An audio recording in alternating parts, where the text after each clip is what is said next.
You don't just sit down as authors and like, hey, don't forget to bring the coal and the sources. It is really a lot of work, a lot of sweat.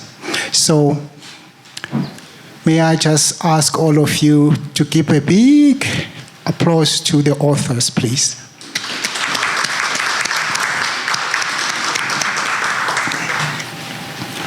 It is indeed a big achievement. I can imagine where these colleagues have actually started producing such good, fantastic work. I'm thinking of Confronting Fragmentation, 2003, and ever since, so much of work has been done. I'm reminded of Changing Space, Changing the City. The other book, Materialities, Subjectivities, and Spatial Transformation. And today we are here launching 2 books. I am really honored and I'm really excited to have colleagues that are doing such fantastic work. Through these books, they've given us the pulse of the city. They've given us a sense of what's the tempo of the city. They've told us about the attitude of government. They have actually given us a sense of the temperament of ordinary people in the city. And this really is just another wonderful achievement in a long line of production of wonderful work. Today, as we hear, we're really in interesting times. It's during the pandemic. Some scholars have referred to it as pandemic urbanism at this point in time. We're always producing urbanisms, don't we? And indeed, during this period, certain issues have been highlighted. The pandemic has highlighted certain issues which are really captured in these 2 books. How ordinary people are confronting the state to demand certain resources, i.e. water. Agonistic City, for example, looks at the issue of water. And just yesterday, we were celebrating World Water Day. And how befitting today to actually look at a book that actually engages that very same issue. The pandemic has also highlighted the issue of densities and densification. It has been such a big issue. It has even brought into the center the whole issue of a compact city. And so much debate has actually been erupted around the issue of compactness. How do we actually look at densities, within the context of a compact city? And so I think the 2 books really bring home some of these issues and capture the essence of this, but I don't want to go on and on. The reviewers are there to do that kind of a job. But I hope I'm just sort of providing pointers of sorts. The way the program is going to unfold today is as follows. I will firstly call upon our head of school to introduce some of the authors, the author of the first book, and one of the authors in the family of authors of the second book. After that, I will call the one author to talk about the book, and thereafter the reviewer. I will open for 1 or 2 questions, and then we'll move on to the next book. Again, call one of the authors to say something for about 5 minutes, and the reviewer once again of that book for about 10 to 15 minutes, and then again 1 or 2 questions, and then we will close. So without much ado, it's my great pleasure to call upon our head of school, Professor Namdi L.A., to introduce all of you, to welcome all of you and introduce the authors of the two books. Thank you.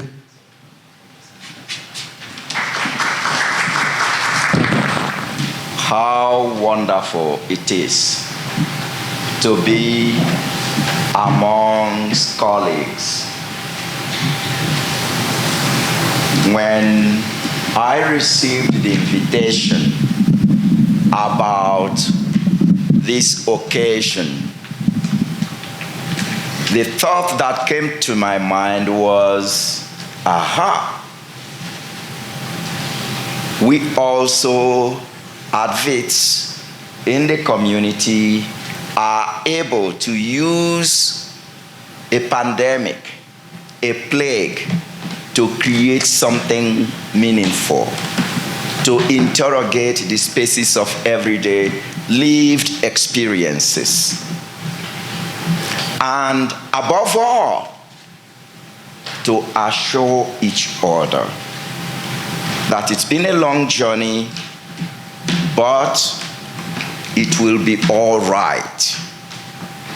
And more than anything, as we celebrate and reflect on these two publications, it is the hope that they give.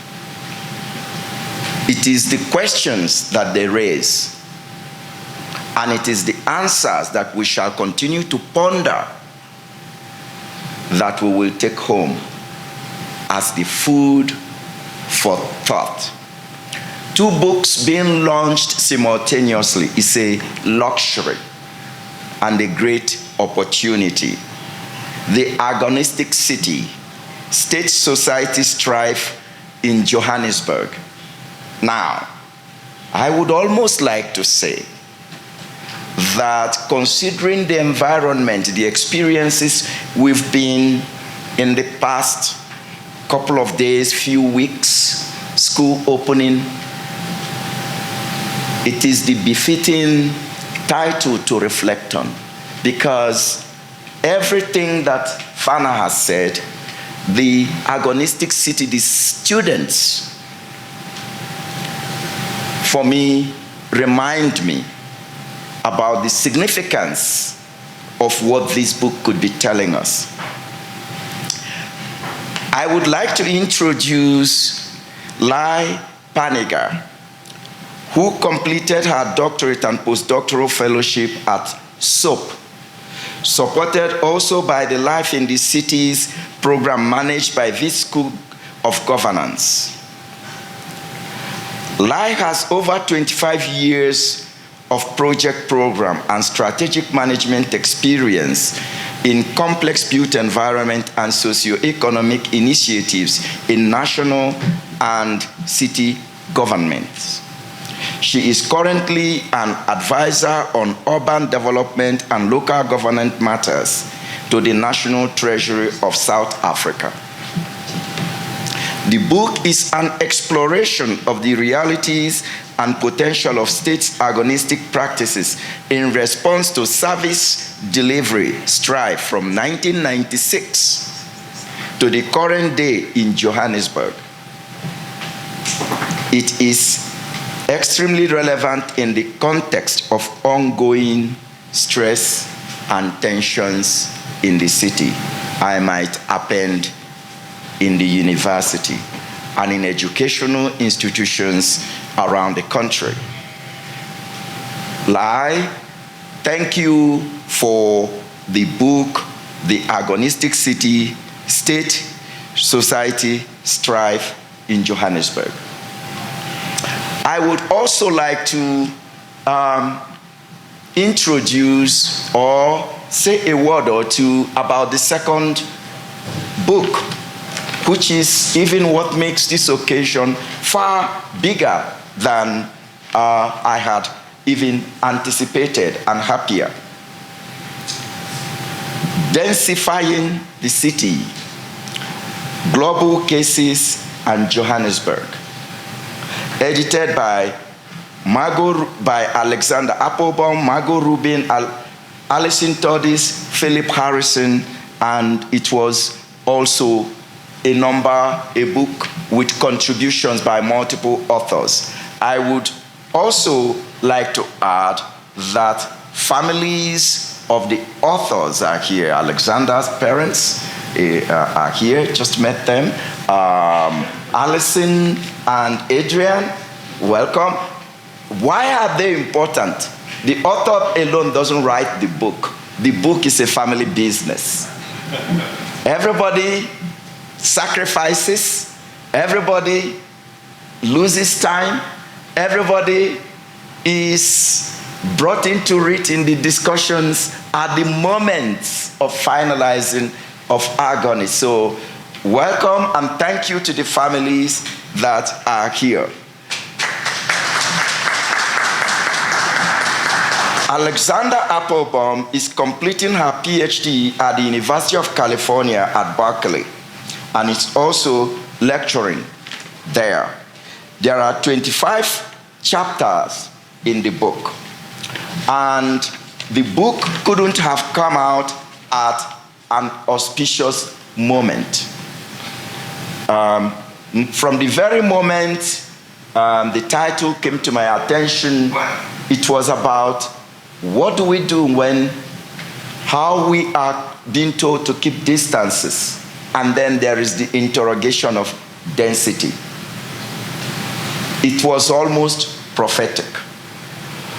With that, colleagues, the authors, thank you and congratulations. Let's give them an applause.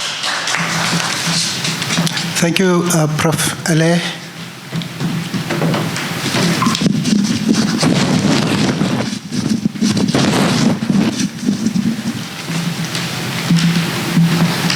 Indeed, a book is a family business. I am now going to call upon Pernegger to talk about her book for about 5 minutes. This is a really interesting book, and I think we should understand it in the context of South Africa being such a fascinating country, and Johannesburg in particular being such a powerhouse of so much activity. I was just looking at the blurb of the book, and the word water and protest caught my eye. So I decided to Google protests in South Africa. And what came up was quite amazing to me, that the first sentence that you find on Google, it says, South Africa has been dubbed the protest capital of the world. And I just thought, okay, this book has got something. Let's hear that something. Lee. Thank you. Thank you very much. Hi, everyone. I'm not quite sure how I'm supposed to compress 10 years of writing experience into 5 minutes, but here goes nothing, right? So let me give you more or less what the blurb is on the book. The Agonistic City, and you're all probably going like, what the hell is agonism? Well, it's really about centering conflict in a democracy rather than pushing it to the sidelines. That's a short version. But essentially the book is really trying to explore the post-apartheid city administration's governance of conflict, which is, I think, a new story, because most of the stories are really seen from the protesters' point of view. This time I'm looking from the state's point of view.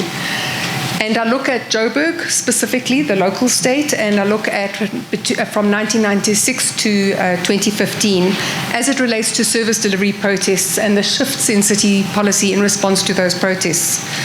So I try in the book to show you how the local state qualifies those protests, how it portrays the protesters themselves, how it responds to the protesters' claims, whether it's agonistically or antagonistically or otherwise, and the power dynamics involved, and the forms of agreement that are reached.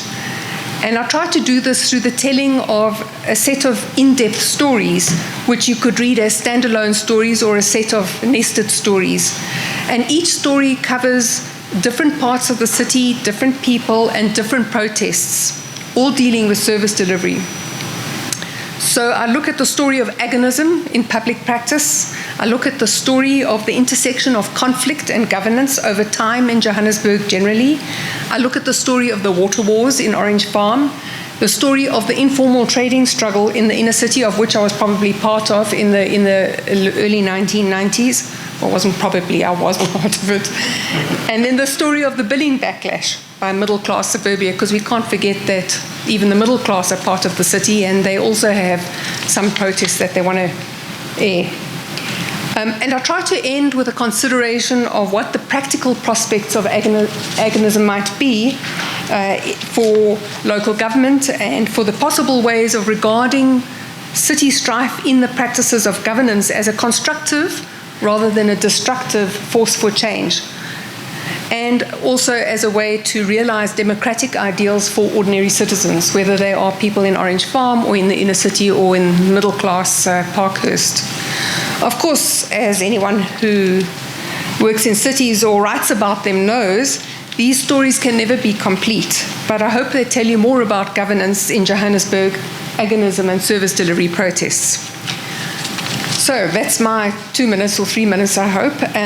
But the big part I need to really talk about is thank yous, and it does feel a little bit like a wedding, and I guess in a way it is like a wedding in that a lot of people get together to celebrate something which is just a pinnacle of a whole lot of effort and other kinds of stories that have led up to that event. So this book has meant a great deal to me. You may not know, but it helped me to recalibrate my own lifelong work in local level urban development, in the public service, in local and national governments. It helped me to make sense of academia. Coming in as an official, this was not an easy transition, as Phil will tell you. and trying to make sense of writing and of Johannesburg.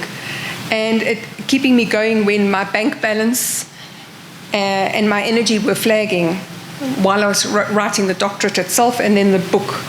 And there were many people involved in that journey. So I'm going to thank you more or less in order of encounter, but not necessarily, in what I consider as a 10-year-long journey, writing the thesis and then following on with writing the book. Firstly, the people in the city of Joburg who shared their stories, and any errors in the retelling of those stories are completely mine. Rashid, please note. My PhD buddy, Geshi, but also for taking the time to read and talk to my book today. My Wits colleagues, Margot, also Claire Beni-Bufu, who's not here anymore, Sarah Charlton, and many others of you, Alison, especially those in the CUBE session, because that really got me thinking a lot about what I was trying to write. The oiler of wheels in the School of Architecture and Planning, and that is Tammy. For patient reviews of my thesis or my book, Glyn Williams of Sheffield University and Carl Diath of Manchester University. For passion in all things urban, Sharon Lewis, who's in Bangladesh, but would definitely be here if she was here. For funding, thank you. The National Research Foundation through Society Spatial Analysis and City Planning, and also the School of Governance Life in the City Fellowship, especially the latter. If I hadn't had that, I don't think I would have written the book at all. Support for writing through the British Academy and other writing retreats. For narrative development support, Peter Griffiths in the UK. For encouragement and positivity about my book proposal. All of these things lead up to actually writing the book, because if they don't happen, the book never happens. Jenny Robinson at University College London. For publishing me, thank you, Z Books, now part of Bloomsbury Publishing. For family support, my mom, who unfortunately never got to see me finish my doctorate or the book. My dad, who's sitting over there, has just turned 87. My sister Sue down in Cape Town, but especially my sister Jo, who actually read the book as well. Long-suffering family. And lastly, but not least, these two wonderful men. Phil Harrison, for guidance, help, intellectual inspiration, and more. And lastly, Keith Atkins, my husband, my friend, my person. Without all of these people and more whose names I may have left out inadvertently, sorry for that, this little book would not exist. Thank you. That's so wonderful. Thank you, Lee. Such a fascinating book. By the way, if you want to get a copy, it's over there on the table. You can always get one for yourself. The books are actually available there. I think it's really fascinating just listening to the short overview, the nuance that you are bringing into the book. But for me, most strikingly, the fact that you could actually convert a PhD into a book. I think that's phenomenal success. Let's give her another round of applause. Thank you very much. Now I'm going to introduce the reviewer of the book. This is someone whom we might know, but I'm going to introduce anyway. I'm going to introduce Geshi Karuri Sebina, who's going to review the book. I just call her Geshi because we've worked together in various areas and contexts. She has long been associated with the school and one of the leading urbanists in South Africa, bringing academia and policy world. She's known to many for her work at the South African Cities Network, where she was an executive manager of programs. She has also worked for the CSIR, HSRC, National Treasury, and the UCLA School of Public Policy and Research in California. She is currently an associate of the South African Cities Network, but also a visiting fellow at Wits School of Governance. She's an adjunct professor at UCT's African Center for Cities and the national organizer of Civic Tech Innovation Network in South Africa. The focus of her work is on urban foresight, policy, planning, innovation, and governance. She has published in these areas, including producing a book on Innovation Africa. After Geshi's presentation, you will ask questions, but at this point in time, may I kindly ask Geshi to come to give the review. Thank you. And thanks, everybody. Actually, I was not asked to review the book. I was asked to give a promotional speech that would make sure that sales targets are achieved. So that's actually why I'm here. No, it's really an honor to be asked to say a few words at this launch. And it's always a relief when you're told that the comments don't have to be positive, which is what Lee said to me. Fortunately, I'm really, really proud of Lee's work and the attention that it can now receive from so many people. I think this is amazing. Many will know, as she's mentioned, that it's the product of a long PhD journey, and it's culminated in this book. And it's really a thorough, very well-appointed book. So congrats for that. Lee said that, I think she wrote in the book, that her goal was for maybe just one person to read it. I think we can now confirm at least 2 or 3 have. And it's also really great to hear that it's already being used and finding places to land. So in teaching applications at Pari and at the Sheffield School. And I'm sure there will be more, especially once you release the abridged Cliff Notes version. It's a short book, but it's a dense book and a really exciting one. So my goal for today, I don't know if it's appropriate to put this down anyway. I'm going to put it on the floor. Is to share a little bit about the book and my reading of it, share some brief reflections as to how I took it in as part of my own research and practice, and then, of course, to ensure I earn my champagne commission by encouraging those book sales. So firstly, I wasn't asked to detail sort of what the book contains, but fortunately, because Lee does say it's not a memoir, and from what I could tell, it's not a mystery novel, I don't think it's too much of a spoiler for me to say a few things about what's between the pretty red covers. And so this is a book about understanding conflict differently. especially in the context of democracies that are complex in general, and in post-colonial Johannesburg in particular. It's making a case for considering more deeply not just the nature and the forms of these conflicts, but also the role of conflict in governance, and I think that's really exciting. So Lee introduces us to the term agonism, which it turns out is not what I thought it was. It's not just about deep pain and frustration of working in the public service. It's the concept of constructive embrace of conflict. So this idea of agonism as conflict between adversaries which mutually and respectfully recognize the legitimacy of each other's views and is seen as possibly a positive force for change that can potentially produce beneficial outcomes to ordinary citizens. So that's what this book really centers. And so besides teaching us the new word, what it does is to center contestation rather than cooperation, creative and constructive force, not just enforcing rules and procedures, and the expression of dissensus, not just mechanisms of consensus. It talks about managing rather than resolving conflicts, which becomes really necessary once you're trying to be fully inclusive, and it makes a good point of that. And also this idea of empowered actors and empowered voices, not just those of powerful elites, because inevitably there will be conflict and confrontation when you try to do that. The book talks of friendly enemies, which is juxtaposed to the concept of antagonism, which is much more about deadly enemies, open conflict, destructiveness, and ignoring the views of others.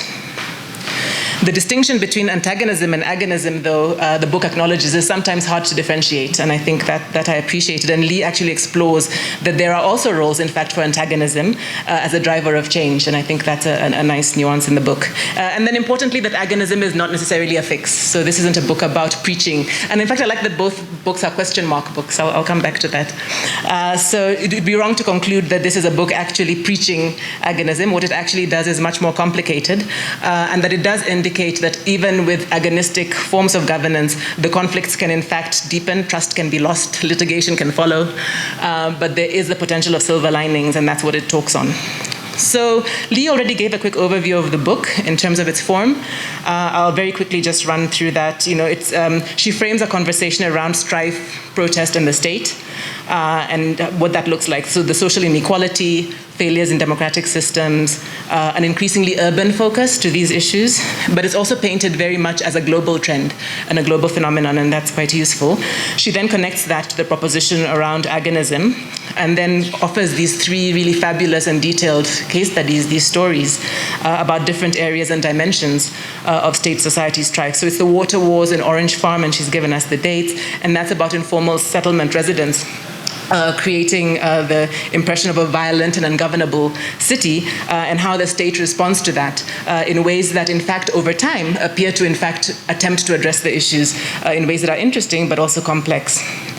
The second case is the inner city informal trading one that she admitted some culpability in, which many of us recognize as, the sort of dreadful Operation Clean Sweep, what about 5-6 years ago?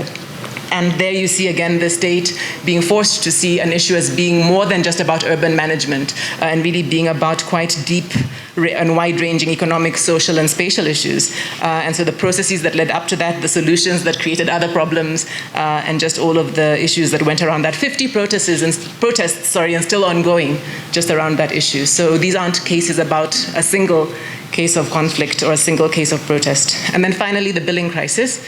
So that's about the middle class, like she says, and really the state's initially faulty position of denying the legitimacy of middle class concerns, political bias and defensiveness, and how that plays out and empowers actors over time. So what she does is to indicate how governance has shifted between agonistic and antagonistic practices in these cases. On the one hand, very much an anti-protest kind of mindset, an aversion to conflict, inconsistent management practices, a bias towards more formal channels and procedures. But on the other hand, Lee is also saying that one does in fact see the state responding, that the city administration's policies and operations do change in many of these cases in response to the strife, increasing receptiveness to the demands of protesters, but often just slow, inconsistent, and sometimes complicated in how those responses happen. So she explores agonism's placement of conflict at the very center of democracy as an alternative approach to urban conflict management. So what's the relevance now that we've done all of this and written this book. So it's funny that Fana found that Google stat, because I found the same thing, that, I called us the Toy Toy Nation, then found that we were the protest-prone, protest capital of the world, although I see now that it's questioned. But at least protest-prone, we certainly are. So we're not strangers to these issues of civic protest and action, but what the paper does and reflects on variously is the longer history of this and deeply into specific instances, and begins asking new questions. Not just questions that existing works cover well, but really in terms of the postures and the behaviors, the incidents of protest, but really the postures and responses of the state to the protests, and what we could lever more positively out of this condition of ours. In spite of being protest-prone and not shy to speak up in South Africa, I also think we suffer a bit of a kumbaya complex somehow, where, and I've heard it analyzed in different ways, but where we really do seem sometimes intolerant of complex and divergent views, especially within the mechanics of the state. I mentioned to Lee when I spoke about this book to a friend, a colleague in France, and she said, "Oh, we don't have that problem here." And I believe her meaning was not that agonism is not relevant in France, but that they're in a society where they are constantly challenging and complaining and contesting spaces within the state and with the state. And so for them, it feels like a way of life to do that. Here, I think it's a bit more difficult, and I wonder whether there's further work to be done into this issue of cultures and how these cultures play out in sometimes contradictory ways. For me, the book is also very reminiscent of my own memories and time in government. A quick anecdote, a few years ago when I was interviewing municipal officials, we asked them what would help make their local development interventions more impactful and improve their relations with communities. And one of the focus group responses was, politicians should stop lying to communities. It makes our job harder. Some of these areas are not going to have their expectations met in their lifetimes, and it doesn't mean that we're not doing anything, but we're not prepared to tell them the truth. So I'm paraphrasing a little bit, but that was the gist of it. And I think for me, this idea of lying to the people, which not only shows a lack of trust that people can actually understand their realities and maybe even respond innovatively, as well as a low commitment to the truth, what it also does is show an aversion to tough conversations and conflict, even when they're in our faces and even when they could be generative. Even when in having that conflict and being honest, we're kind of wasting good crises all the time. And what better could come out? I now work in the civic tech space where every day I see people being willing to put in the work, people who have the creative energy, and they can work towards their own problems. So perhaps those initial tensions and conflicts and truth could open up the space for more actors to innovate. Furthermore, I think only saying or showing good things plays into politics and egos in ways that are not actually helpful in ensuring effectiveness. We've seen that in big man politics and regimes across Africa. What do we lose when we close the space of engagement? Also, the challenges that these cases raise, as Lee indicates, are all wicked problems. So perhaps not surprising that there would be conflict, because there were no easy solutions to be found. So informal trade, well, any of them actually. There are no textbook solutions, and so innovation would have to come out of that. So importantly, the book also documents the other side, the response side, so that we're not just flippantly assuming that nothing happens and nothing changes. Lee really fairly represents the shifts on both sides, and that those do happen, even though sometimes in complex and suboptimal ways. There's a lot more one could reflect on, but I can see the host already shuffling a little bit. So I think I'll just say very quickly what I think this book does particularly well. I think the practitioner perspective in the book is really strong and really helpful. Lee inserts herself in her own practices and assumptions and perspectives as a government official around the state's responsibility for conflict resolution. So although her work isn't a political study, I think she does reflect really quite richly on the relationship between the political dynamics over time and their influence on institutional behaviors, and I think that's great. It's contextual grounding. It acknowledges that a lot of the existing theorization has been very North-centric, and so this really does make an important contribution to testing some of these ideas here. The empirical work is great, a really rich data set. She maps over 450 protests in Johannesburg, and that's a lot of work. And if I know how Lee works, I'm sure she cut no corners in doing that. So a really rich piece of work. And then most importantly for me is the honesty and the humility in the book, so the question mark. The fact that the book clearly adds value, but the author doesn't obsess with resolution and how to, and pretend that this now fixes the problem. And I think that's fantastic. And there are lots of examples I've put here all over the book that basically clearly indicate that it's not a silver bullet book. It's a book that's inviting us to think about this and how it could add value. And I think that honesty and humility is so important. So what questions am I left with? I think conceptually, some of the tensions and contradictions remain. We still find the language of consensus seeking as being something we seem to think is important to democracy, but kind of, I'm not sure how that works. So some of those issues I think are really still interesting. So maybe some studies into democratic cultures and governance relationships and what that really looks like.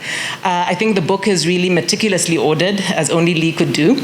But there's still a very complicated layering of complicated and complex issues. So it feels a bit like reading a map sometimes. So lots of dimensions, periods, debates, actors, responses. It's really complex, but that's great because I think there are many streams of inquiry that people could disentangle and take further, and I think that's wonderful in a piece of work. And then finally, as the author acknowledges, the book is not aimed at resolving governance in an instructive sense. So it would be interesting to see the work going forward in terms of examining the kinds of organizational leadership, organizational and leadership characteristics, for example, that institutions may require in order to govern in a way that's more embracing and more appreciative of agonism. So these are all of the things I think we can take further from this book. The way forward, I think, as several people have introduced, we're in a time when protest and conflict are real and rife and don't seem set to end anytime soon. We're in really difficult times. So I would really be keen to see how insights from a book like this could help us orient towards the more generative, more constructive energies that could emerge out of the space of conflict. So congrats, Lee, for putting your work out there for us to drink and eat to, but also for putting your experience and your questioning to really important future use. I think you've given us something we can really reflect upon, and I appreciate that. Thank you very much, Casey. That was very insightful and absorbing, quite reflective indeed. I am just wondering if there are any questions, one or two.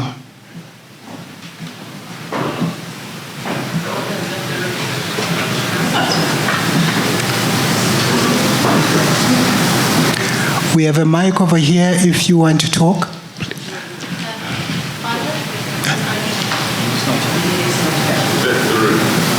Oh, she's outside. No, she's here.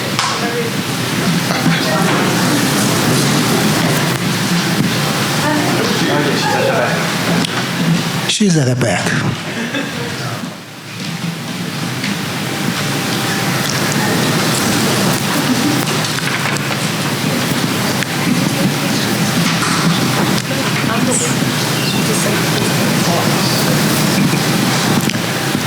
Is there a question there? No. Okay. Anybody with a question? Okay. You're just going to read the book for yourselves and review it. Fine. Thank you very much. We are now going to, can we just give a round of applause to everybody? Thank you so much once again to Lee and to Keshi. We're now going to move on. I am going to invite Margot to speak for 5 minutes about the book, Densifying the City, Global Cases and Johannesburg. Thank you very much. Thank you. Good evening, everybody. We were just remarking at the table that not being amongst people for so long has made us all feel quite nervous. This is an unusual feeling to be amongst all these people.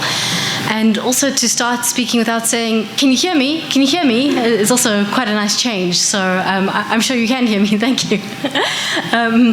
So I'd just like to say thank you very much for everyone being here. Really appreciate it. And also to say that this book has been a long time in coming. So long that we've managed to have a global pandemic in the time it's taken to write it, which is no mean achievement at all. So this book started in the early, I think it was 2014 or 2015, with an NRF-funded project looking at the foundation, NRF Research Foundation's Global Change, Society and Sustainable Development Program, and it was looking at densification. And there were two projects that came out of this book. The first was on urban resilience and included a sub-project on densification in Johannesburg, and that was managed by Dylan Weekly, who was actually here earlier, I think he's still around, and Cassandra La Mancha. And then there were a whole lot of honors projects on densification processes in Joburg, which, if I remember correctly, Ali and Alison managed most of those. And then the book also came out of a series of other funded projects. We started doing a whole lot of work on transit-oriented development, on corridors of freedom. And so there were two big projects that we worked on with that. The one was on governing the future city, a comparative analysis of governance, innovations in large-scale urban developments in Shanghai, London, and Johannesburg, and then the other one, which was in collaboration with Rom Ditkin, Mike McQuella, and a whole lot of colleagues at the University College London, Jennifer Robinson and Fulong Wu. And then there was another, which was a French development agency funded project, also looking at the corridors of freedom and at providing operational support to the city of Johannesburg itself, and I think Ali ran that one as well. So this book came out of these different kinds of impetuses at different times, these different projects.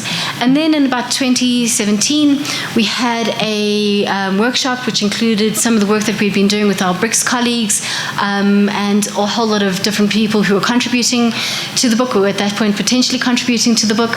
And we sat together for 2 or 3 days, and people spoke to the work that they were going to be doing. And so this book has got a long history in coming to the fore. And as a consequence, it's got a number of different parts to it. And in the end, what we landed up with was a book of 25 chapters, as already been spoken of, 3 different sections, and almost 40 different authors. Oh, is that my phone going? Of course it would go right now. Well done. And we landed up with this book of, as I said, 25 chapters, 40 authors, and it spans in many ways both the global north and the global south itself. And we've got contributions from Brazil, India, China, Turkey, Australia, Mozambique, and Kenya, and incorporates thinking and theorizing about densification from a number of different contexts. The book brings these contexts very much into dialogue and conversation with Johannesburg, not just in a comparative way, but in a relational way, to try and understand and to think about Johannesburg within these kinds of contexts and to think about what is happening both here and elsewhere. The book intentionally goes beyond the debate whether density is good or bad, or even what constitutes good or bad density. And it rather engages in the multiple ways in which densification is occurring. It tracks and discovers the drivers, motivations, as well as the built-form outcomes of densification processes, and looks at who is driving it and how. And there is one of the key contributions of the books itself. And the book demonstrates that densification is occurring in Johannesburg within its municipal boundaries, both within its existing urban fabric and along the edges, but also with intricate and difficult and complex patterns that are happening within those borders and in different ways. But wait, there's more. The book also engages with and considers the role and limitations of urban densification policy by looking at it through the lens of transit-oriented development and the corridors of freedom, and as well as a host of other Johannesburg policies that have evolved over time. These policies have sought diverse ways to encourage densification, and there's evidence to suggest that there's been a response from the private sector and developers to these different policies. There's also been significant shift in townhouse complexes by the middle classes and the growth in high-rise developments in Johannesburg's new economic nodes. And so we see that on the formal side, there has been this incredible energy going toward densification. But the majority of densification in Johannesburg is resident-led, with rising occupancy levels in the inner city, the growth of informal settlements and backyarding. Through the redevelopment of old bungalows and the formal partitioning of all kinds of spaces across the city of Johannesburg, it is these processes that formal systems battle to engage with, support, or limit. Their complexities and extent are beyond the current capacities of the state, and so operate largely in isolation and in parallel to many of the policies and state interventions. And it's these that we really were investigating, both what was happening informally within the formal processes and policy, but also what was happening by resident-led densification across the city of Johannesburg.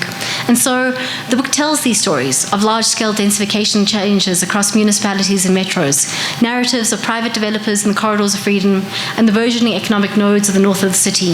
It tells stories of residents' associations and their resistance and responses to densification, and the politics, planning, and finance of the corridors of freedom, as well as the more intimate portrayals of relationships between landlords and tenants in backyard accommodation, in bungalows, and in rooms and spaces for rental. It tells the story of daily life in courtyards in inner city buildings and informal settlements.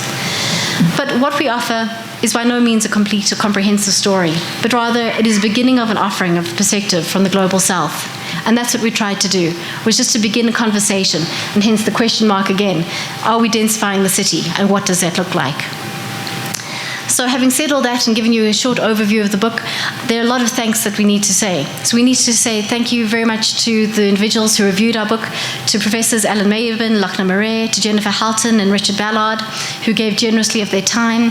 We need to thank our editors. We need to thank Mary Mayena for her mapping, Tammy Jazile for all of her administrative work. We need to thank the NRF Foundation for their ongoing support for our chair and for the work that we do, for the Gauteng City Regional Observatory and Geoterra Imaging for the mapping assistance, and of course we need to thank, as has already been mentioned, people's families. So I won't mention everyone by name, but to all the families that gave up their time and gave us our time and supported us in this process, we'd like to thank you very much. We really appreciate it to allow us to get to this point. And as mentioned as well, if you'd like to buy a book, it's over there. Just come and find Phil or Alison or myself or Ali, and we'll give you a copy. Well, we won't give it to you. It's 1,200 Rand, which we apologize for, but that was not our doing. That's our book, and we're very proud and very grateful for it now finally coming out. Thank you very much. Thank you very much, Margot. I think that was a wonderful overview of the book.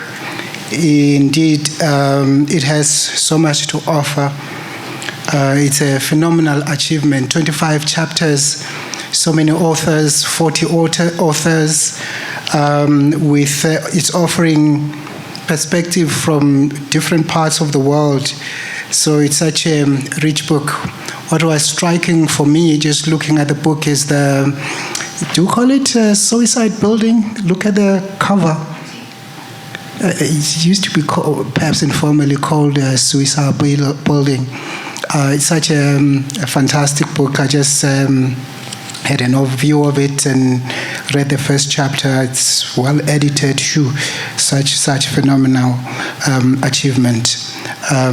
Let's give a round of applause to Margot and her family of authors. Of course, Philip Harrison, Alison, and Namdi introduced everybody who were involved in the project. I am now going to introduce Dr. Richard Ballard, who will be providing a review for the book. Some of you might know Richard.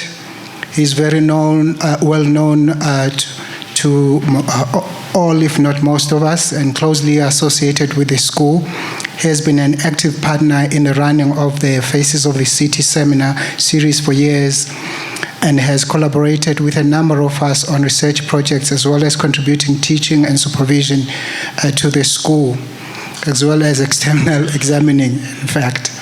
He's currently a senior specialist at the GCRO, where his work focuses on racial identities, desegregation, social cohesion, and large-scale urban projects. He has a very impressive publications record and is NRF rated at B. He's an NRF B rated researcher. He's a geographer by training with a PhD from the University of Wales, Swansea, and before continuing to Wits, he was at the University of KwaZulu-Natal. He supported the Density Book Project as an academic reviewer, and maybe one of the few people who has already read large parts of the book. Without much ado, let me call upon, what happened to him? I'm behind you. Oh. Okay, let me call upon Richard. Thank you. Thanks very much, Fana. Thanks for the opportunity to speak at this occasion, and I couldn't resist bringing in a couple of graphics just really in the first paragraph that I think are worth bearing in mind. This is, density is a compelling concept for us because it invokes a series of economic, social, and spatial transitions that we as a species have been undergoing for several hundred years, and that is intensifying remarkably within our lifetimes. Today, around 55% of the 7.8 billion people living on the planet live in urban areas, and this is projected to reach 68% within 3 decades. And if we could have the next slide, which is actually the last slide. Half of all people, so that's 4 billion people, live on just 1% of the surface of the land, and those are the specks represented in yellow. Each one is a 3 by 3 mile pixel containing 8,000 people. When this transition was beginning to take off in the 1700s and the 1800s, classical economists and sociologists wrote in various ways about the sea change that was underway.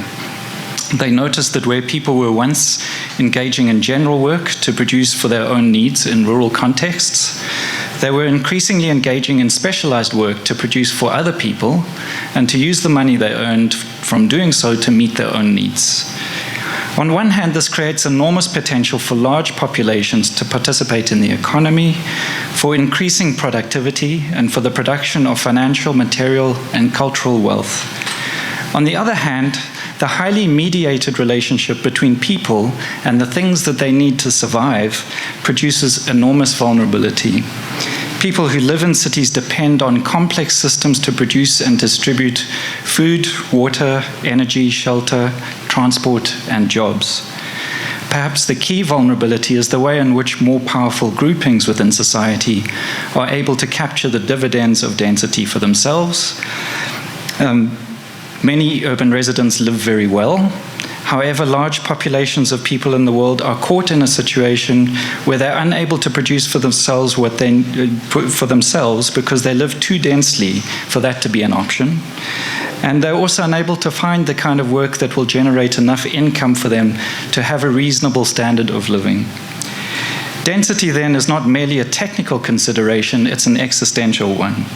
It relates to the nature of the society that we live in, to the way in which we share space, to the way in which we produce accommodation, to the systems that maintain and sustain us, and to our agency to influence any of these dynamics. It is for this reason that we welcome the arrival of Densifying the City.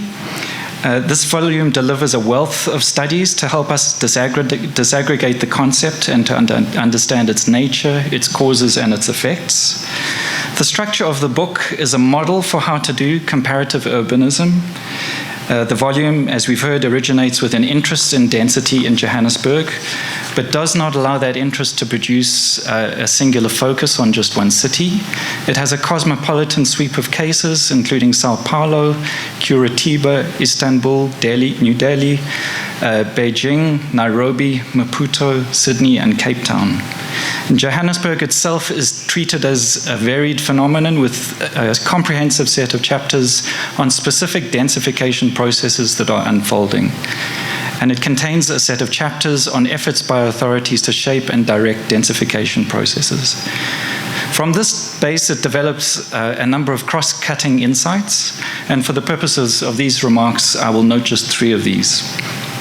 The first broad theme is the way in which density attracts a great deal of normative thinking. So the book opens with how generations of scholars, policymakers, and the public at large have very strong inclinations, one way or the other, about the desirability of density. Density skeptics have in various ways assumed that density causes undesirable outcomes. They find evidence for this in the dense and often unplanned living conditions of the urban poor. Urban reformers have sought to decompress urban living in order to allow for proper urban planning and a healthy amount of living space for each household. Meanwhile, density enthusiasts are inclined to think of density as a cause for good outcomes.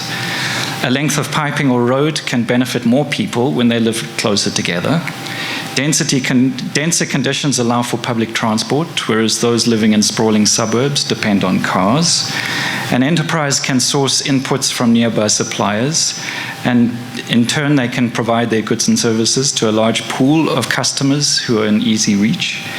Density forms important social possibilities too, for people to encounter and associate with large numbers of other people.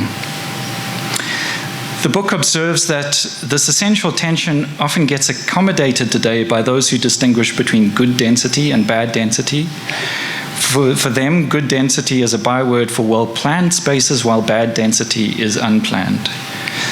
Normative approaches, whether they are skeptical or enthusiastic or a mix of both, can be reductive in that they give density a key role in explaining the outcomes we see around us. Assumptions that slums were the cause of poverty and disease detract from the way in which labor markets create populations of people who have nowhere to live except for these poor and dense environments. The density that they pathologized was the result rather than a cause of poverty. Meanwhile, as Turok argues in his chapter, some density enthusiasts assume that more density is generally good without developing clear ideas on how these positive effects supposedly come about. He argues that one cannot think of density as a good or bad thing by itself.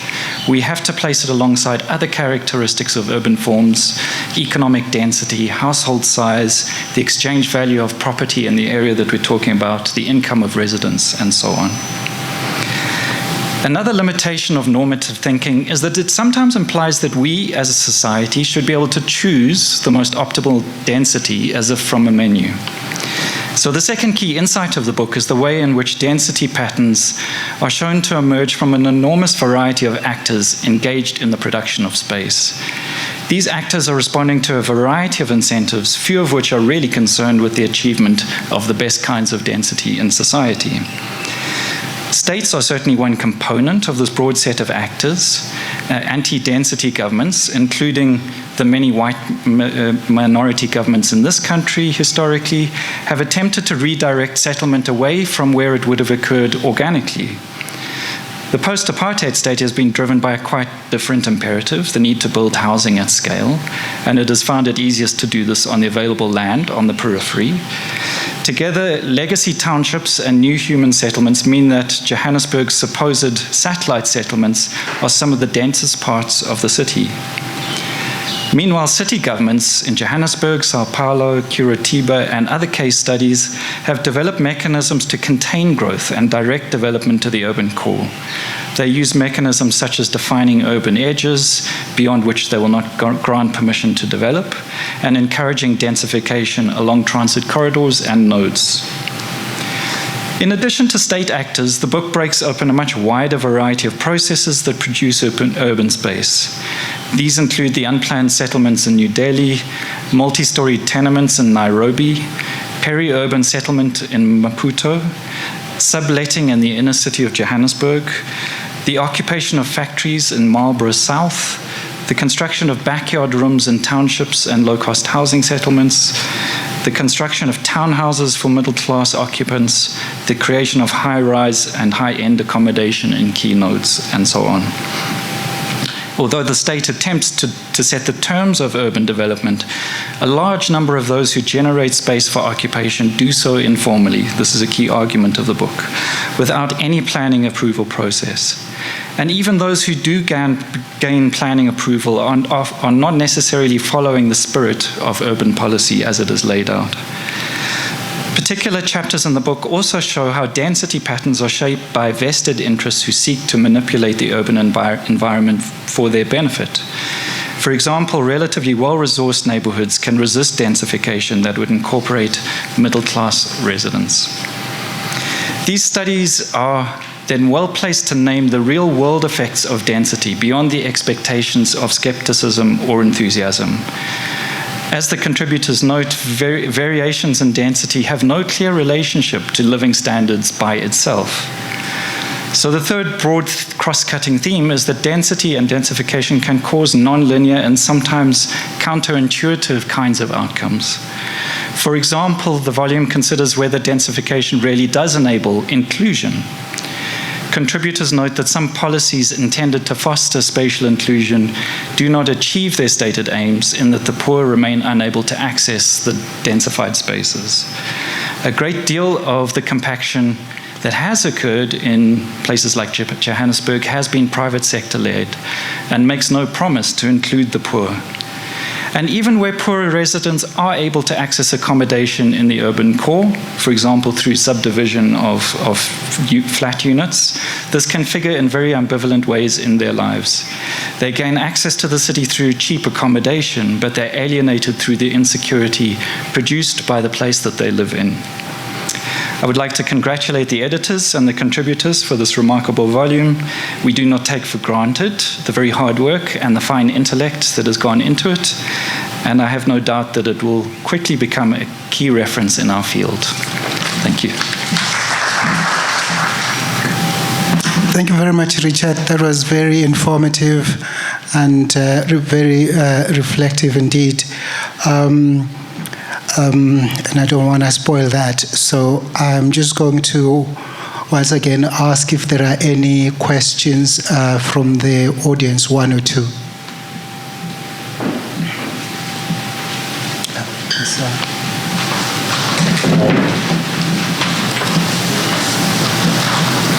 One of the things I wanted to check with the books, I think there are two major challenges that South Africa faces at this point in time. There's income inequality and wealth inequality. I'm not sure whether, specifically with the first book at Agnostic City, we've really defined the city. In fact, for both books, we've defined the city to the point where we've identified the real problems within the city. One, poverty has become a commodity. All of us talk about it, but no one is prepared to basically put a solution in terms of that. If you look at the first book in terms of Agnostic City, what kind of a capable state do we need in order for us not to react to issues, but to solve issues? So that, I mean, if you look at today, every time the community, we need to listen to the community, there must be protest. Can we resolve that before it becomes a protest? That from the Agnostic City, I would like to look into that as a first thing. But the second one is densification. I mean, South Africa, I think, has got the best policy on densification. Is there an example of where we've done it and it has become a success, and therefore it has contributed both to wealth inequality, to reducing wealth inequality, and also in terms of income inequality? And lastly, and most importantly for me, is that from a theoretical point of view, I think we've for the past 25 years, we've talked at a policy level, but I think we've never taken policy and broken it down into practically what does this policy means for the city of Johannesburg. I mean, I can make examples about other cities and things like that. So for me, I would like to talk to those few points. Yeah. It's already 3 questions. I would like to ask the authors to respond. And just respond to what you can recall and what you think. I think we cannot always solve all the issues that have been brought up. Anybody, any of the authors wants to respond? Thank you for the questions. I didn't get quite all of it, but I guess I'm not really proposing any particular political solution. What I was trying to do with the book is just show that there are so many dimensions and angles in the kinds of issues that come up while a city is trying to govern itself and its people, that the way that it does that could be maybe a bit different, and agonism might offer a solution for us to do that in a slightly different way. So I think let me just leave it at that, because I think the book will speak for itself, because it tries to unpack all of that in quite a lot of detail. Okay. And I'm sure people will want their cheese and their wine. Thank you very much, Lee. Any other response from the other? I'm not on that. Okay. Let's hear from Cashier, the reviewer. But I maybe just wanted to, sorry, Lee, now I'm behaving like I wrote your book just because you asked me to review it.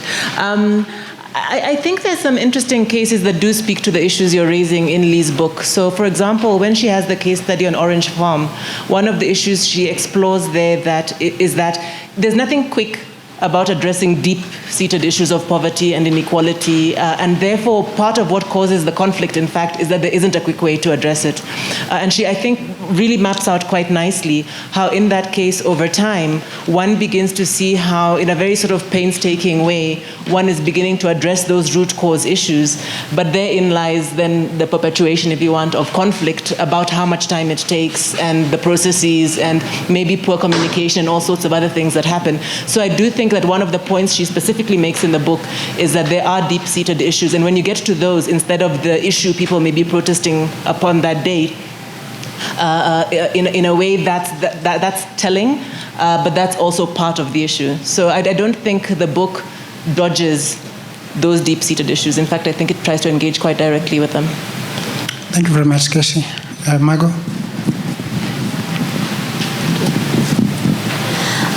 Thanks very much for the question. You know, what's interesting for me is that the form of densification, which has really addressed both income and wealth inequalities, has been backyarding. On the one hand, what it's done is it's provided huge supplemental income for large numbers of people who otherwise wouldn't have had it, and it's provided other people with access to economic nodes, economic opportunities, educational opportunities that they wouldn't have had they been forced to live elsewhere under worse conditions. So I think that the interesting thing about what's happened around the relationship between densification and poverty has been what's been happening within these forms of resident-led densification and how that's contributed to the ability of people to improve the quality of their life, or lives rather.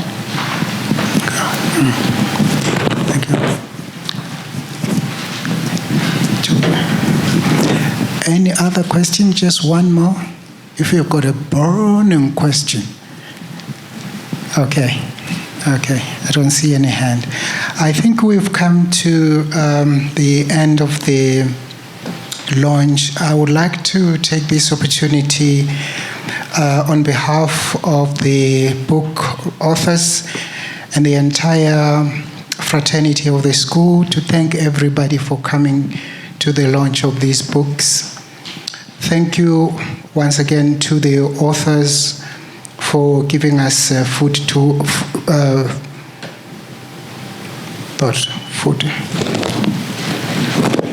Maybe I'm thinking about food now. For giving us something to think about. I think these two books really are a phenomenal achievement. As I said at the beginning, you know, our colleagues, I think we are all colleagues here, they've managed to give us, you know, the pulse, the tempo, the temperament of what the city is all about and what prevails in the city. They have reflected the challenges of planning. They also show us the complexity and the shifts and the dynamism that really exists in the city. The books are highly stimulating. They're highly informative, and there is indeed sharp scholarship that has gone into them. So thank you to the reviewers also for reflecting on these books. Your reviews have been enlightening and enriching our minds. And most importantly, I would like to thank you, the audience, who've come from different parts of the city to actually be with us here. I think your presence has been such good company and community. Thank you so much. I look forward to more of this in future. I would like to invite you for refreshments, eats, as well as if you need a book, any of the books, they are still available there. Let's finish them. Thank you very much, everybody. Thank you.